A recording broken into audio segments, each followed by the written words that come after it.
검찰이 계속 조사를 하고 있는데 계속 모든 혐의를 부인하고 있다 이런 보도가 나오고 있거든요. 이거 어떻게 보십니까?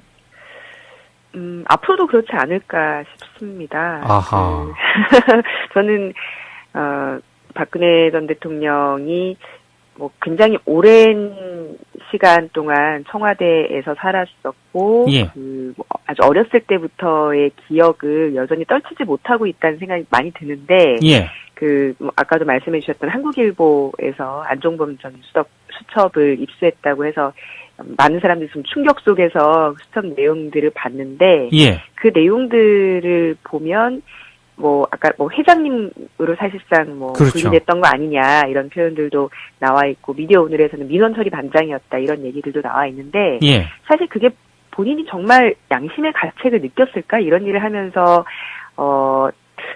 굉장히 뭐 때론 자괴감도 느끼고 내가 이렇게 해도 될까 이런 생각 갈등 속에서 예. 그렇게 회장처럼 민원 처리 반장처럼 그렇게 청와대에서 살았을까라는 생각이 들었는데, 제 생각에는 박근혜 씨는 여전히 유신 시대를 살아가고 있는 사람으로서 본인이 여왕 내지는 뭐 공주 이렇게 생각을 하면 예. 그게 별로 잘못됐다는 생각을 하지 않고 마땅하게 자신에게 주어진 권력이라고 생각했을 가능성이 크지 않을까라는 생각을 했었고요. 예. 그게 또 본인이 아버지 시대에 보고 배웠던 것에 굉장히 큰 영향을 받았을 것이기 때문에 예. 여전히 잘못한 것이 없는데 나를 왜 이렇게 몰아세우나, 바깥에서는 나를 구원해 줄 수 있는 사람들은 열심히 활동하고 있는가, 예. 이렇게 생각하고 있지 않을까 싶었습니다. 그래서 애초부터 예. 박근혜는 유신의 여왕, 퍼스트 레이디로서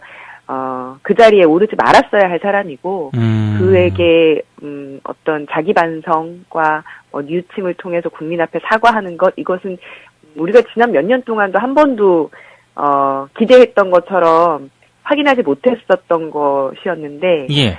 감옥 안에서 몇 주 있었다고 해서 이 태도가 달라지진 않았을 것 같아요.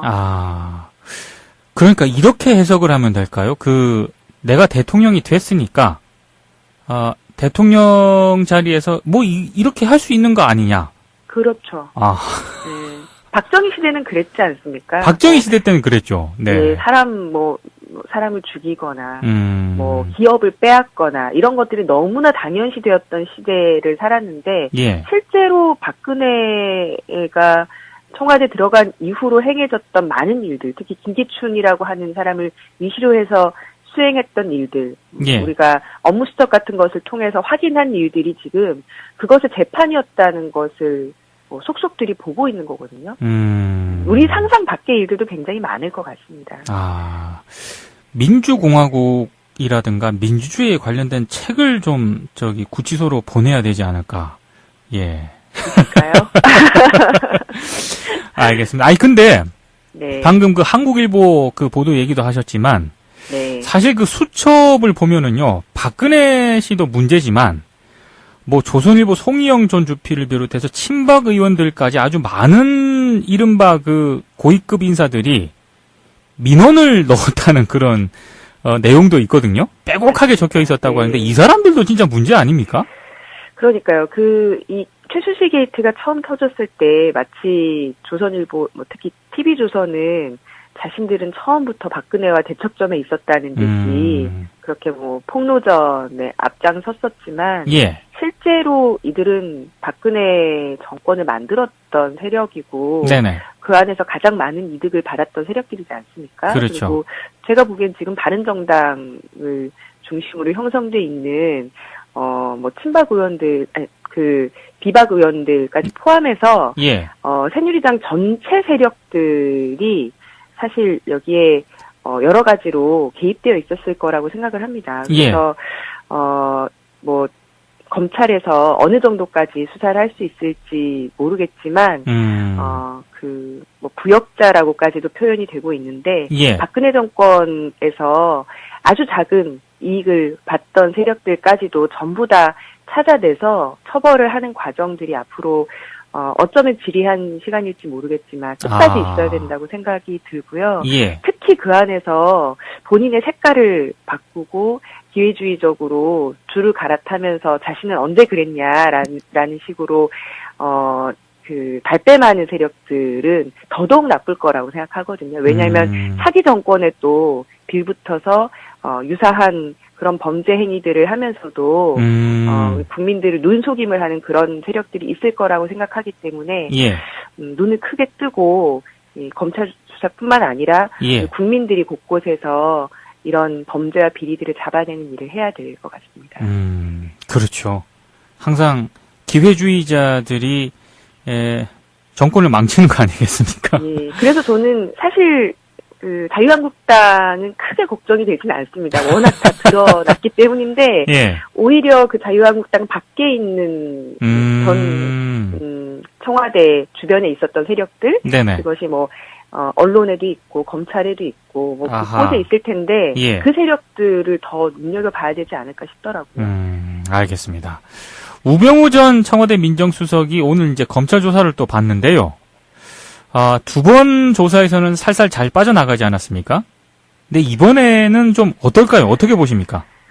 지금 뭐 검찰 권력 안에서는 굉장히 많은 고민들을 하고 있겠죠. 우병우를 구속시키고 처벌하는 것이 검찰 권력 전체를 흔들어 놓는 그런 양상으로 번질 것이 예상이 되고 있기 때문에 그렇죠. 예. 우리가 뭐 최근 년에 뭐 그 영화나 드라마 같은 곳에서 검찰의 그 속살을 보여주는 그런 소재들이 굉장히 많이 나오고 있는데 예. 그런 것들만 봐도 알지 않습니까? 우병우 같은 사람이 구속된다면 뭐 혼자만 죽지 않겠다라고 하면서 네네네. 본인이 알고 있는 검찰의 뭐 각종 비리라든지 그 어두운 면들을 다 까발릴 가능성이 없지 않아 있고 그런 것들을 가지고 뭐 협박 아닌 협박 같은 것도 그동안 많이 진행을 했을 거라고 뭐 저희가 추리해 볼 수 있을 것 같은데 예. 그렇다면 결국은 이들로서는 검찰 권력으로서는 차기 정권이 어떤 정권이 될 것인가에 따라서 우병우에 대한 수사를 어디까지 진행할 것인지 계산기를 두드리고 있지 않을까라는 생각이 듭니다. 그래서 기존의 검찰 권력이 그대로 유지될 수 있는 것인지 예. 아니면 검찰 개혁이 불가피한 그런 정권이 들어설 것인지 어떤 선을 그들 나름대로는 계산을 하고 있을 것 같은데 예. 그래서 저는 이 부분이 참 답답합니다. 지금 뭐 국민들이 굉장히 오랫동안 촛불도 들고 광장이라고 하는 새로운 민주주의의 공간을 만들었는데 예. 그것이 박근혜 한 사람 끌어내리는 것을 그칠 것인지 아니면 우리 한국 사회의 가장 어두운 면들을 파헤쳐서 완전히 새로운 대한민국을 만들 것인지 그 기로에 선 시점이 지금일 거라고 보거든요. 예. 얼마 전까지는 박근혜를 구속시키는 것 여기에 집중했었다면 네네. 이제는 그냥 정권 교체, 그 다음 이제 정권 교체다 이것이 아니라 예. 교체된 정권이 어떤 정권일 것인가, 검찰까지 완전히 새롭게 도려낼 수 있는 곳일까, 이 부분에 대한 어떤 비전이 그려져야 예. 우병우에 대한 수사 같은 것들도 국민들이 요구하는 바대로 이루어지지 않을까 싶습니다. 아하, 알겠습니다. 박 전 대통령이 지금 수감돼 있는 서울 구치소 있지 않습니까? 네네. 너무 지금 박 전 대통령에 대해서 특혜를 주고 있는 것 아니냐 이런 지적이 나오는데. 맞습니다. 이 특혜 지적이 나올 수밖에 없는 게 예. 이경식 그 서울구치소장이 예. 매일매일 무슨 문안 인사하는 것도 아니고 아하. 계속 대통령 면담을 하는 이런 상황이 보도를 통해서 알려졌는데 예. 특히나 일요일까지도 구치소장이 면담을 했다는 것은 예. 뭐 일 중독자가 아니라면은 예. 좀 문제가 있는 것이죠. 면담을 왜 했다고 보십니까? 저도 이해하기 힘듭니다. 이게 전직 대통령에 대한 예. 그 구치소장 개인의 어떤 호감이나 아니면 예. 존경의 표시로서 살피려고 했는지 예. 아니면은 다른 이유로 했는지는 예. 저희들이 알기 어려울 정도로 예. 당연히 국민들이 볼 때는 왜 이럴까 이런 의구심을 갖기에 충분하다고 보여집니다. 관련해서 제가 추가적으로 하나만 더 질문을 드리면은요. 검찰이 네네. 방문 조사를 지금 하기로 결정을 하고 어제 방문 조사를 하지 않았습니까? 네, 맞습니다. 근데 이 방문 조사보다는 네. 검찰로 불러가지고 네네. 이렇게 하는 게 오히려 박 전 대통령의 심경 변화라든가 이런 거를 더 불러오게 할 수 있지 않을까, 이렇게 해야 된다라는 그런 지적도 있던데 여기에 대해서는 어떻게 보십니까? 정말로 지금까지의 태도, 예. 모든 것을 부인하고 억울하다고 생각하는 대통령, 박근혜 전 대통령의 심경 변화를 위해서는 예. 지금의 박근혜 대통령이 원하는 수준의 어떠한 배려나 예우나 이런 것이 아니라 다른 상황들을 만드는 게 더 중요하겠죠. 사람이라는 게 환경 변화가 많이 있을 경우에 생각의 변화가 생길 가능성이 높지 않습니까? 그렇죠. 그런 측면에서는 다른 어떤 피의자와 똑같이 동등하게 그렇게 대우를 하는 것이 오히려 박근혜 대통령의 현실인식을 빠르게 높일 수 있다. 저도 이런 견해에는 동의하는 바입니다. 근데 너무 그런 장면이 언론에 노출되고 이러면은 또 지지자 결집을 가져올 수 있다, 이런 우려도 있어서 아마 그런 점을 좀 많이 감안을 한 것 같거든요. 근데 어떤 상황이 되더라도 지지자들의 변함없는 충성도는 계속 이어질 것이고요. 오히려 그런 상황이 반복된다 해가지고 그걸로 인해서 박근혜 대통령이 달라지진 않을 거라고 봅니다. 여전히 자신에 대한 스스로의 생각에 머물러 있는 것은 다른 측면에서는 변하지 않은 것을 우리가 누누이 확인했지 않습니까? 그렇죠.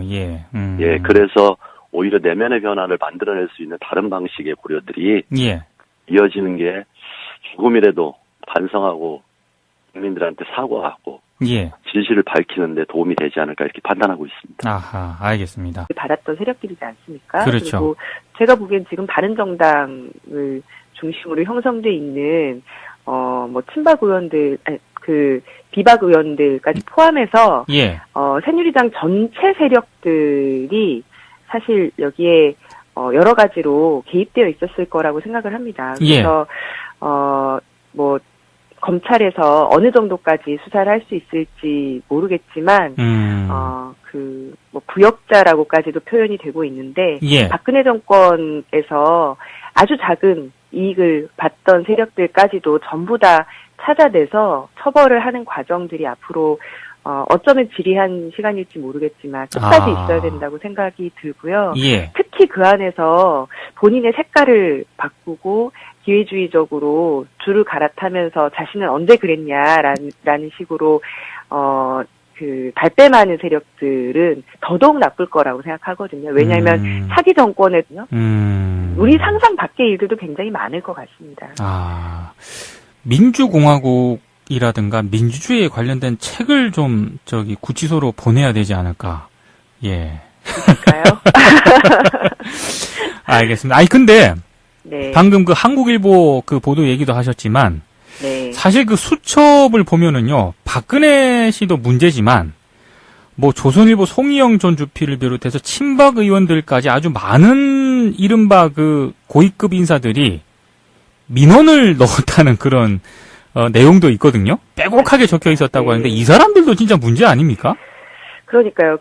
이 최순실 게이트가 처음 터졌을 때 마치 조선일보, 특히 TV조선은 자신들은 처음부터 박근혜와 대척점에 있었다는 듯이 그렇게 폭로전에 앞장섰었지만 실제로 이들은 박근혜 정권을 만들었던 세력이고 그 안에서 가장 많은 이득을, 이런 생각 갈등 속에서 그렇게 회장처럼 민원 처리 반장처럼 그렇게 청와대에서 살았을까라는 생각이 들었는데 제 생각에는 박근혜 씨는 여전히 유신 시대를 살아가고 있는 사람으로서 본인이 여왕 내지는 공주 이렇게 생각을 하면 그게 별로 잘못됐다는 생각을 하지 않고 마땅하게 자신에게 주어진 권력이라고 생각했을 가능성이 크지 않을까라는 생각을 했었고요. 그게 또 본인이 아버지 시대에 보고 배웠던 것에 굉장히 큰 영향을 받았을 것이기 때문에 여전히 잘못한 것이 없는데 나를 왜 이렇게 몰아세우나, 바깥에서는 나를 구원해 줄 수 있는 사람들은 열심히 활동하고 있는가, 이렇게 생각하고 있지 않을까 싶었습니다. 그래서 애초부터 박근혜는 유신의 여왕, 퍼스트 레이디로서 그 자리에 오르지 말았어야 할 사람이고 그에게 검찰이 계속 조사를 하고 있는데 계속 모든 혐의를 부인하고 있다 이런 보도가 나오고 있거든요. 이거 어떻게 보십니까? 앞으로도 그렇지 않을까 싶습니다. 아하. 저는 박근혜 전 대통령이 뭐 굉장히 오랜 시간 동안 청와대에서 살았었고, 예. 뭐 아주 어렸을 때부터의 기억을 여전히 떨치지 못하고 있다는 생각이 많이 드는데, 예. 뭐 아까도 말씀해 주셨던 한국일보에서 안종범 전 수첩을 입수했다고 해서 많은 사람들이 좀 충격 속에서 수첩 내용들을 봤는데, 예. 그 내용들을 보면 뭐 아까 뭐 회장님으로 사실상 뭐 그렇죠. 분리됐던 거 아니냐 이런 표현들도 나와 있고, 미디어 오늘에서는 민원처리 반장이었다 이런 얘기들도 나와 있는데, 예. 사실 그게 본인이 정말 양심의 가책을 느꼈을까 이런 일을 하면서 굉장히 뭐 때론 자괴감도 느끼고 내가 이렇게 해도 될까 이래 어떤 자기 반성과 뉘우침을 통해서 국민 앞에 사과하는 것, 이것은 우리가 지난 몇 년 동안도 한 번도 기대했던 것처럼 확인하지 못했었던 것이었는데, 예. 감옥 안에서 몇 주 있었다고 해서 이 태도가 달라지진 않았을 것 같아요. 아, 그러니까 이렇게 해석을 하면 될까요? 내가 대통령이 됐으니까 대통령 자리에서 뭐 이렇게 할 수 있는 거 아니냐? 그렇죠. 아. 네. 박정희 시대는 그랬지 않습니까? 박정희 시대 때는 그랬죠. 네. 네, 사람을 죽이거나, 기업을 빼앗거나, 이런 것들이 너무나 당연시되었던 시대를 살았는데, 예. 실제로 박근혜가 청와대 들어간 이후로 행해졌던 많은 일들, 특히 김기춘이라고 하는 사람을 위시로 해서 수행했던 일들, 예. 우리가 업무 수첩 같은 것을 통해서 확인한 일들이 지금 그것의 재판이었다는 것을 속속들이 보고 있는 거거든요.